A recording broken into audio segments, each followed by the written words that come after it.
immigration law, but a controversial part of that law can go forward. The Obama administration took the Arizona law to court, claiming the state intruded into an area that should be under federal control. The Supreme Court today prohibited police officers from arresting people on immigration charges, but it upheld a provision that allows police to check on the status of people arrested who might appear to be in the U.S. illegally. Cody Holyoke has reaction to the ruling here in Milwaukee. Cody.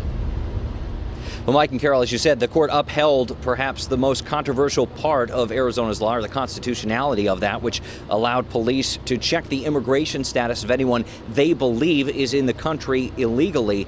Now, that part of today's decision is sending shockwaves through Wisconsin.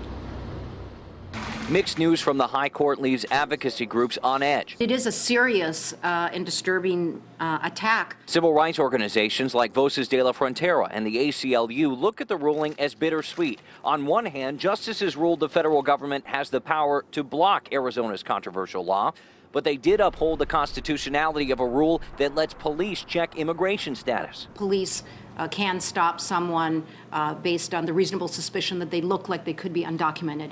And of course, all people with common sense know what that means. Do you have an accent? Do you have dark skin? Community members gathered on the south side to voice their concerns. Pastor Walter Byres told reporters he's worried about the implications the ruling may have on Hispanic life. We are concerned that families who are still undocumented won't feel safe talking or calling the police. We can say with a straight face the Supreme Court will not allow that. Groups like the Council for the Spanish-Speaking do take solace in the federal government exercising power over the law.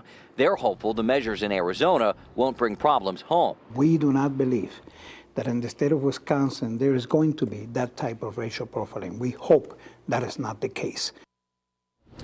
Now, just last year, in May, in fact, Wisconsin did have a bill on the books which would have required police to turn certain people over to immigration officials. That bill never made it, was never passed into law. We'll tell you why that happened and talk about if it could potentially be reintroduced tonight on Live at 6.